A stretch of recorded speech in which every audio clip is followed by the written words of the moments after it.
Hello, everyone. Welcome to this week's episode of At the Boundary, the podcast from the Global and National Security Institute at the University of South Florida. I'm Jim Cardoso, Senior Director for GNSI and your host for At the Boundary. Today on the podcast, we're happy to bring back to the studio Dr. David Oakley, the Academic Director here at GNSI. Joining him today will be two of the students who will be representing USF at the 2026 U.S. Army War College Strategy Competition next month. This competition inspired the USF Undergraduate Strategy Competition, which kicks off this Thursday as part of the first ever GNSI International Security Experience. Speaking of that, today is setup day for our team as we prepare the Marshall Student Center for the conference. It kicks off tomorrow, but there's still plenty of time to secure your spot. You'll find a link to register in the show notes. There's no cost to attend, but we do ask you to register in advance. This will be the first of its kind event for GNSI and the University of South Florida.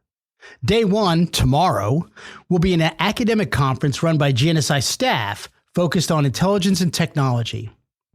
We'll explore advances in artificial intelligence and autonomous vehicles, the roles they'll play in intelligence and surveillance, and the impact on American society. Our featured keynote will be David Marlowe, the former Deputy Director of Operations for the CIA and currently Senior Vice President of Operations for the Intelligence and National Security Alliance. On day two, Wednesday, our Future Strategist program steps into the spotlight with their own event. FSP is an organization that GNSI created 18 months ago to provide experiential opportunities for USF students towards careers in national security. It's blossomed into a major force on campus with over 120 members. As you heard last week on the podcast, they'll be 100% responsible for the Day 2 conference, Shadows and Circuits, the Future of Intelligence and Tech. They recruited the speakers, organized the panels, and brought in fellow students, both from USF and schools across the country, to play key roles in the panel discussions.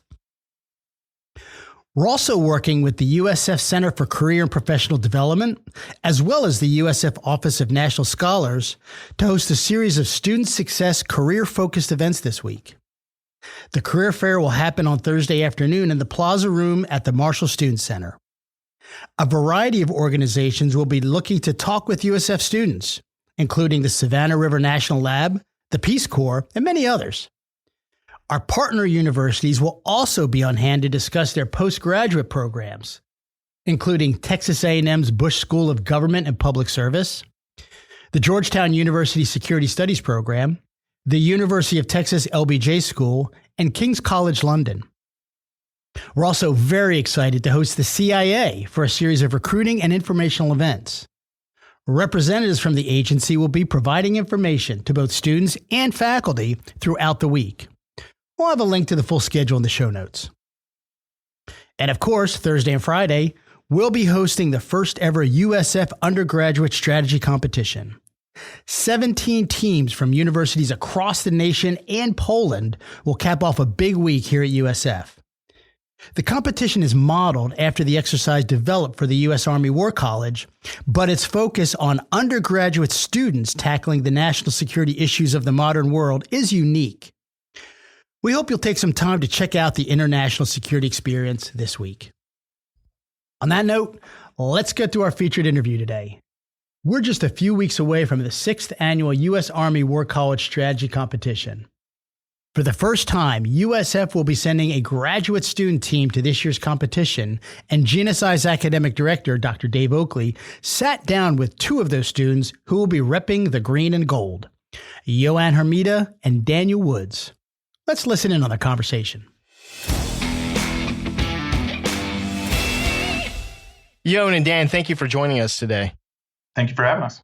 Thank you. Yeah, I was hoping each of you could introduce yourselves and tell us a little bit about your background and what drew you to the strategy competition.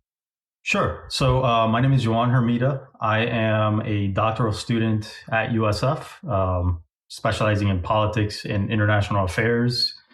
And my research interests are international security, cyber conflict, Previously, I was in the tech industry. So I worked for about 16 years in the tech industry. I'm also a veteran of the US Army and of the Iraq conflict. As far as what drew me to the competition, so my academic program is heavily theoretical. Uh, there have been a few times where actually Dan and I have done tabletop exercises, sort of more practical applications of the theories and the concepts that we had learned. And those were really exciting, really interesting. So this seemed like a perfect opportunity to sort of bridge that gap from the theoretical into the practical. And yeah, so that's what drew me. Hey, thanks, Yoan. How about you, Dan? Yeah, I'm Dan Woods. I am also I'm a master's student here at USF in international affairs with a concentration in security and diplomacy. Alongside the fact that I am actually a Judy Gincheft Honors College staff member, where I work with students on experiential learning opportunities and things like that. So I have an interesting background that I'm coming to it at. I'm coming at it from the view of both a student, but then also someone that works at USF and wants to see it succeed. So I picture my involvement with this as being kind of me putting my money where my mouth is. You know, my students, I always encouraging them to put themselves out there and to take shots and to find opportunities to practice what they're learning in the classroom outside of the classroom. And I feel like that's kind of what this competition is about. It's about the learning that we've done in the programs that we're in, and then using that experience to try to solve real world problems that we're all facing. No, thanks, Dan. Yeah, I agree. You know, the interesting thing I like about a competition like that, it really combines the theory and history that you have in the classroom and then put it to practice. And so that experiential learning, I think, is very valuable outside the classroom. Yeah, I know you guys are two members of a broader team. Can you provide some background on your other team members? Yeah, sure. So the other team members are a mix of basically Dan and I. So it's a mix of other master students, other PhD students that we have taken classes with. It was sort of the idea was to find colleagues, academic colleagues, who we had established a certain level of trust with, who we had seen in action, quote unquote, in the classroom, who personally, obviously not speaking for them, personally, I had been impressed by their sort of strategic thinking, the types of questions they asked in our classroom, in our class environments, and just trying to look for other people with similar interests who were dependable to sort of undertake this months-long preparation for the competition. Yeah, and I would echo everything that Yoan just said. I'm really happy with the team that we have. I think we're all incredible thinkers in different ways. For example, we have Megan Korn and Savannah Havard, who have actually co-authored a book, The Anxious State, which came out in partnership with USF professor Stephen Neely. So we've got some smart people on our team. We have Christoph Wisniewski, who's studying applied linguistics. So he's kind of he's the one that gets into the weeds about which should we use this word or that word, which ends up being pretty important at times in a competition like this. But yeah, he's great. And then we have Alex Eiler, who's another full-time USF staff member like myself. He's over in USF World, and he's also studying international affairs with a concentration in security and diplomacy. Sounds like a really high-powered, diverse team. Yeah, you know, from my experience in the military, working on an operational planning team and seeing competitions like this in the past, that a diverse team that brings a lot of different viewpoints is very valuable.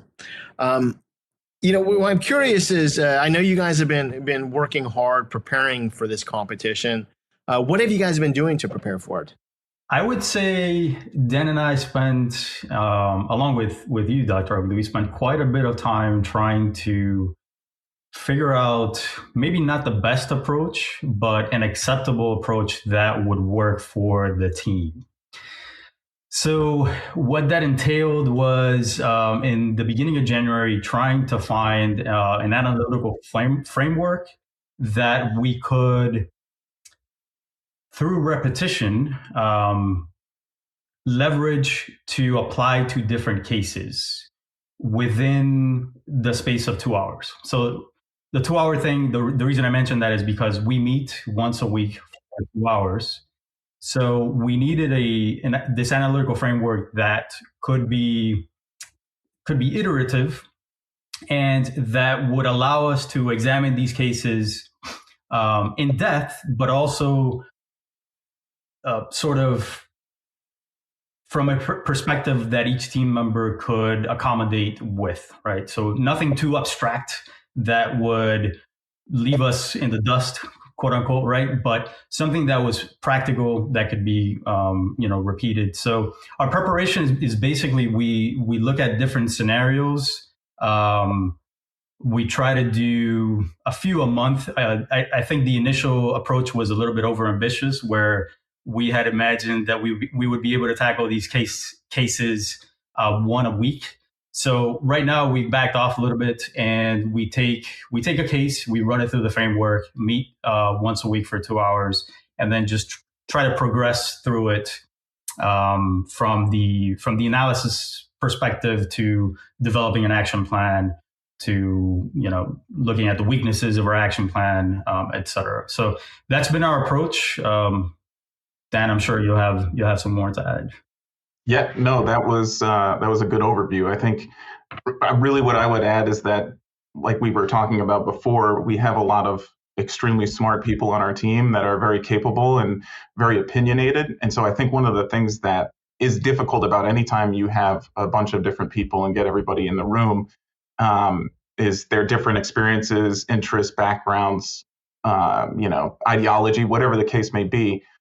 You got to get somewhere where everybody is working together. And I feel like that is really one of the things that we've done very quickly as a team is we've even put in place ways to resolve disputes. So if like Yoan and I are, can't get on the same page about how to handle a certain situation, we have a system that we put in place to quickly find a resolution and then go with it. So I think building the framework of not just how you're reacting to a situation, but how your system is even going to work internally is really important. And I do feel like that is something that we've done a good job of kind of gelling. Maybe a bit of luck there, and just that the personalities all gel, but I think also a little bit to all of our planning, and that we're thinking of these things ahead of time, or at least as many things as we can that we might run into. Yeah, from my experience, one of the most difficult time in collaborative work is just to get started. And I think having a framework to move from that everyone knows how to get started, especially in something like this where when you start thinking about it, you really don't have much time to really frame a very complex, difficult problem and then identify policy outcomes you want to go for and then come up with a strategy. And so it's really, you think 2-3 days seems like a long time, but once you get started, it's really difficult. One of the things I've seen in the past that has been very, very difficult for practitioners is they get that balance between having a framework somewhere to get initiated, like we discussed, and not being beholden to a process to where you just kind of check in the blocks. How have you guys worked through that? I guess, even before that, have you guys found that an issue? And if so, how have you worked through that? Yeah, so I think initially our framework had a lot of moving pieces to it. We even developed a system to sort of categorize and label our action items. And I think as we have run through additional cases, we have found that some of that stuff is not as helpful. It's quite involved to go through every single line item that, let's say somebody on the team proposes a particular phase of an action plan or a particular tactic to employ. It can be quite time consuming to apply that labeling system that we developed. So I think organically, even without having too much discussion about it, we have over time, kept the things from the original framework that we have found to work as we analyze the cases, and dropped the things from the framework that put too much of a burden on our analysis process and our development of strategies to tackle the case. Yeah, I think that a main part of what we're doing is just trying to get repetition in so that we get more comfortable in those scenarios and can turn around our process faster so that we have more time to do the research on the important things that we really want to focus in on, because we're taking whatever the topic will be, we're going to take a very large topic and we're going to have to distill it down to a 15-minute presentation. And that means you've got to leave a lot of stuff, including a lot of things that are probably important, on the cutting room floor, and really focus on just what is the most crucial issue to address and getting the result that you want. And so I think that's a lot of what we've been doing, but that's hard, right? You just take, as an example, the Ukraine Russia conflict. Okay, solve it.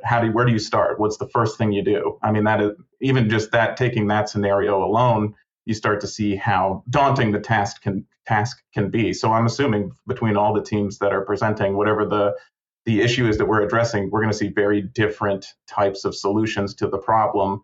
And really, we just want to come up with one that is coherent, that represents us and the university well. And I'd be lying if I said we didn't want to win. So, we want to learn, we want to grow personally, but we would love to win.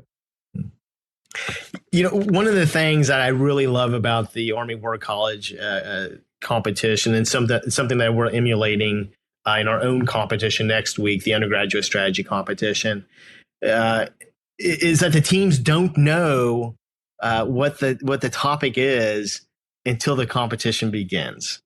And so curious how the team is preparing. I know all of you are very thoughtful individuals who are engaged in contemporary events and international relations, international affairs, but there's a lot out there to kind of focus on.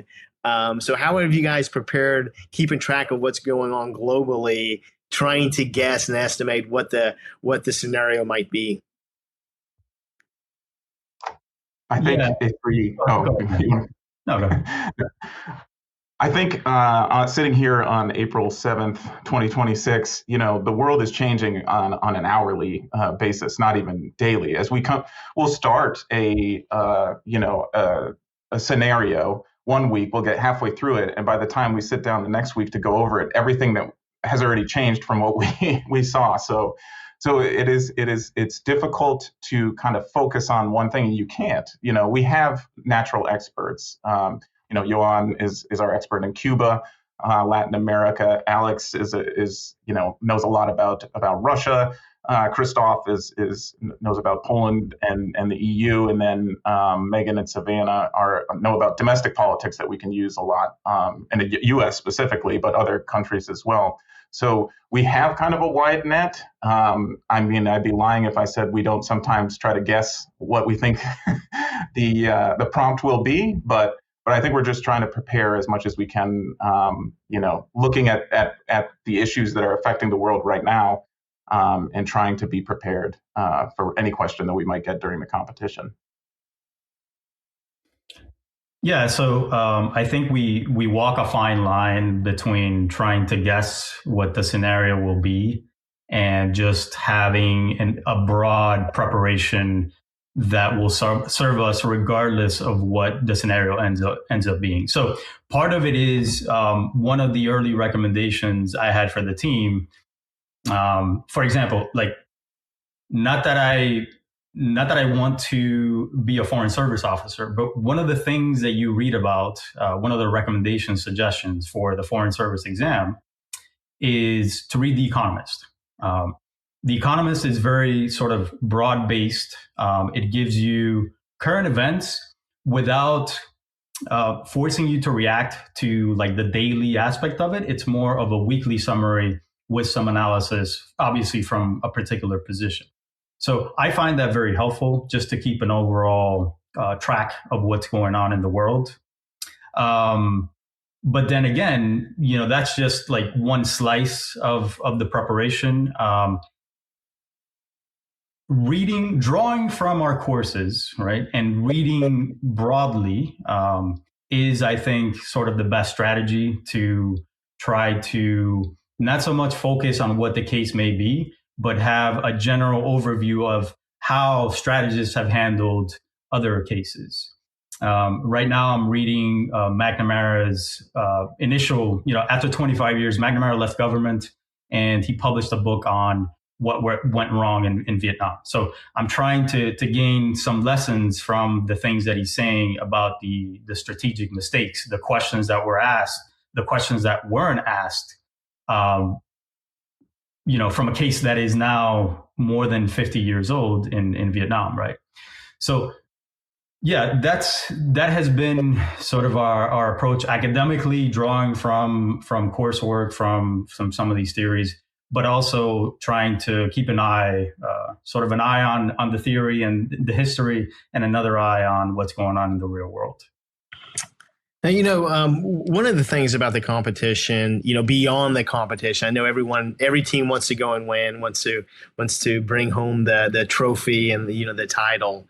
But if you look at some of the other competitors, it's a really cool kind of diverse group of individuals. So, you have the war college students who are individuals who, have spent 18, 20 years in the military that are competing, representing their war colleges.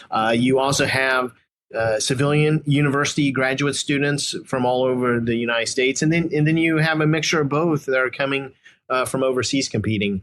And so, with that in mind, what are you guys most excited, or the many things or the few things that you guys are most excited about with the competition? Yeah, I'm excited to see how other teams have approached this, because we have an idea of how we should approach this thing. Obviously, that's very partial. It seems to be working for us, but I'm excited for the rubber to meet the road and actually find out whether our preparation, not whether our preparation has been sufficient, because ultimately I think part of the joy of this competition is participating in the process, right? Regardless of the outcome. Obviously, like Dan said, we would like to place highly in the competition. But ultimately, it's about the process. It's about coming together as a team, and seeing whether the framework will be successful. Seeing how other teams approach the question. There's an interesting aspect of the competition, which two teams present sort of like sequentially, not concurrently, but sequentially. And just seeing how they approach the case in the same room, and determining, hey, this is interesting, or we could have done this potentially a little bit better. And also, like you said, this is a very broad-based international base of competitors. So I'm sure these people will bring quite varying approaches to the competition. So that's also going to be very interesting.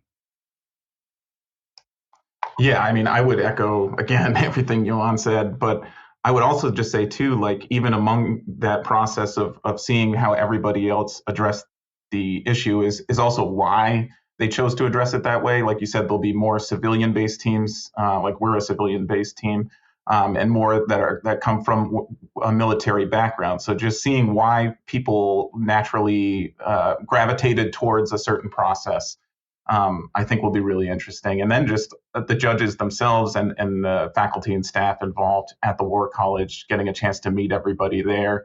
And quite honestly, I think just the world is a very tenuous place right now. So I think it'll be kind of inspiring just to be in a room with a bunch of people who want to solve the problems of tomorrow today. So.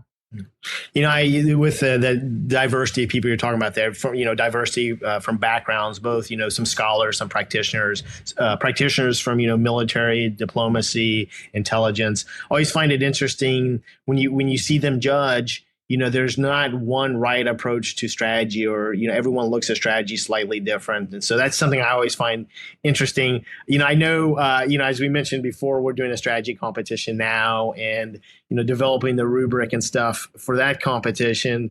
I think it's just a human nature that you want to have precise, like what is expected. And so sometimes it can be frustrating because, there's everyone views strategy differently. And so one judge might value one thing and another judge might value, something else, and they'll score you based on their values. And although it can be frustrating, the thing I find interesting about it is it's the real world, right? It's everyone has different viewpoints. And so, I think it's exciting. We talked a little bit in the introduction about how this experiential education experience fits with your classroom stuff or your classroom experience and how they're complementary. Was hoping you could delve a little deeper into that, and maybe not even from how does it fit with the classroom experience, but maybe how it fits with your future professional goals. How does this fit with an interest of what you want to do after you're done with the graduate programs? Yeah, so I'm interested in going into academia, however tenuous that goal may be in the current environment for a political science PhD. But I think this experience will help me realize that the things we read about and write about in academic journals. I was lucky enough to have a peer-reviewed piece published recently. Those things aren't simply abstract academic exercises. Sometimes the things that we write, they matter, and they matter a lot. We have been, recently in the news, a particular strain of international relations theory has been in vogue. So I spent 3 years studying that. And, I have, like everyone else, my own opinions and, positions, and realizing that for that strain, for example, it's made the jump into real world events and it's being quoted in the news, et cetera. These things are again, not simply academic exercises that we do up in an ivory tower. Sometimes they have real world implications that are life and death. And I know that's a little bit somber, but keeping that in mind as an academic and participating, bridging that gap between theory, or I should say as a potential academic, bridging that gap between theory and practice helps me. It serves as a reminder, maybe in my future writings and in the things I say, hopefully in the classroom and on panels, et cetera, that, to be careful and to consider carefully some of the theories and positions that I'm assuming as an academic. For me, I think I would say that I really enjoy working with college students in general. So I will first and foremost look at how I can bring this back to the Honors College, which luckily does give me a lot of leeway to do certain programs and things like that that may be tangentially related or directly related to national security. But I think just again, very broad, but in the international relations realm, a lot of people have said since the fall of the Soviet Union, there hasn't been a lot for the academics to do. We obviously had the wars in the early 2000s, but it feels like this is a time where we really are going to need a lot of IR experts, and so I feel lucky to be around a lot of the professionals like Yoan and everybody else on our team that will go on to have an impact, large or small, on the IR space. And I want to take what I learn here and be able to do that with students at the current Honors College and maybe future students as well in a classroom. So. No, it's Yoan, you mentioned something. I think you used the term bridging the gap, and it reminded me of the American University has the project Bridging the Gap that looks to bring together, scholars and practitioners to have a better appreciation and understanding. And I think you guys are both right. I mean, that's exactly to me, for me, something like this does, both from the standpoint of it teaches practitioners to look to scholarship, to look to theory, to look to history, to look to research, from people who have spent, their professional careers trying to better understand the nuance of these issues, right? And to bring that into their strategy development, right? Their planning. I remember going through graduate program, and one of the most valuable things for me was actually learning how to do a literature review or historiography, right? Because it taught me how to do research, how to determine what was a useful resource and what was a questionable one. And I thought to myself as a planner at the time that that is a capability that is valuable to me as a planner. How do I go out there and find information to provide context and understanding before I actually plan and start to assign resources to solve a problem? And then from the other side, from the academic side, a better appreciation of what the practitioner is going through and the stresses and the pressures and the environment they work in. I think it's valuable if you're going to, be assessing and trying to understand, whether it's the international system or whether it's institutions within that system. I think it's both valuable. And that's what I think is really cool about this, because you'll be, everyone that's in this is competition is currently a scholar, but some come from more of a scholarly bent and is looking to go into that profession, and others are taking a break from being a practitioner to spend a year as a scholar. And so I think it'll be very, very cool. Before we close this out, I just like to get your final thoughts on this experience you're getting ready to do in a couple of weeks. And then also, I know both of you guys, I think the rest of your team is going to stop over at the International Security Experience in this strategy undergraduate, USF undergraduate strategy competition specifically next week. And so what do you hope to gain from that, observing that in preparation for going off to Carlisle in 2 weeks? Yeah, I would be lying if I said I'm not going to bring a notebook and and take some pointers from the undergraduate teams as well and see what I think they do well and what they struggle with, just for our own notes. But I mean, again, overall, I think this is the fact that USF is hosting an undergraduate strategy competition is amazing. I mean, that's something that's never happened before. I'm super excited. There's a lot of universities that are going to be here, so genuinely, I'm excited to see how the undergraduates attack the situation that they have to address. And again, it's just about even from my professional side, for working for USF, it's about the networking and the collaboration and being able to make connections both with the students from the other universities, but also any faculty or staff that are traveling with them. Again, I think the world is a dangerous place, and we need to rely on our future generations to solve these issues. And the best way to do that is to get practical experience and theoretical experience and combine them, like you were talking about.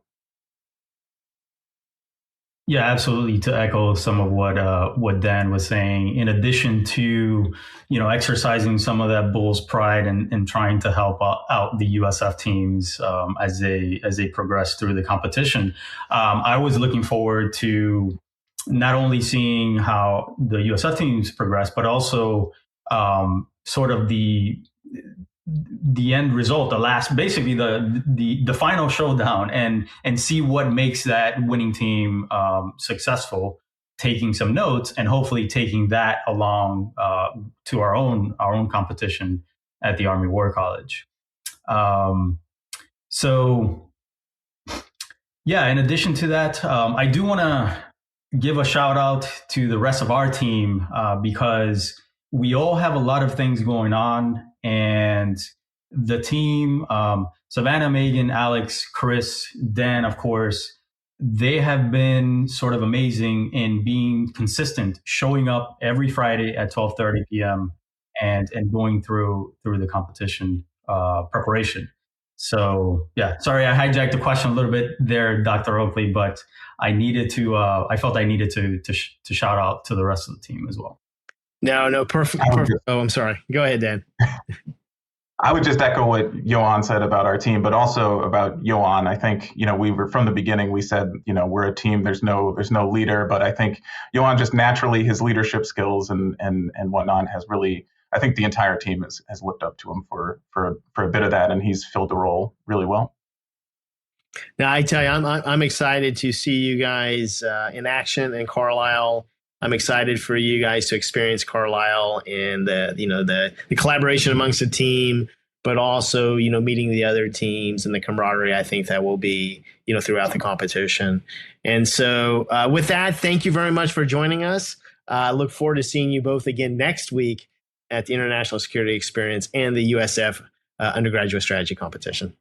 Can't wait. See you then. Thanks, Dr. Oakley, for the opportunity to talk about the competition. And thanks for the opportunity to participate in the Army War College. Special thanks to our guest today, Dr. Dave Oakley, Academic Director here at GNSI, along with USF graduate students Yoan Hermida and Daniel Woods. They're part of a USF team that will be competing in the U.S. Army War College Strategy Competition next month. Next week on the podcast, we're going to flex our history muscles a bit and talk with author Gregory Layton from his home in Eastern Europe.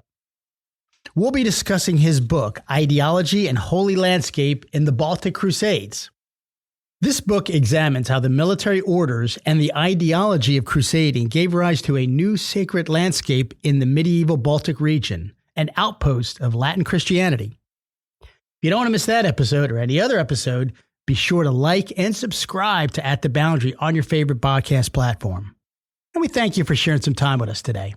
You can find GNSI on YouTube, LinkedIn, and X. Be sure to follow, like, and subscribe. Tell your friends and colleagues as well. And you should definitely check out our monthly newsletter.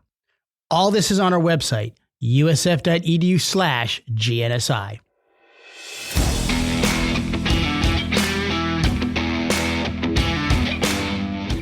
That's going to wrap up this episode of At the Boundary. Each new episode will feature global and national security issues we found to be insightful, intriguing, maybe controversial, but overall just worth talking about. I'm Jim Cardoso, and we'll see you at the Boundary.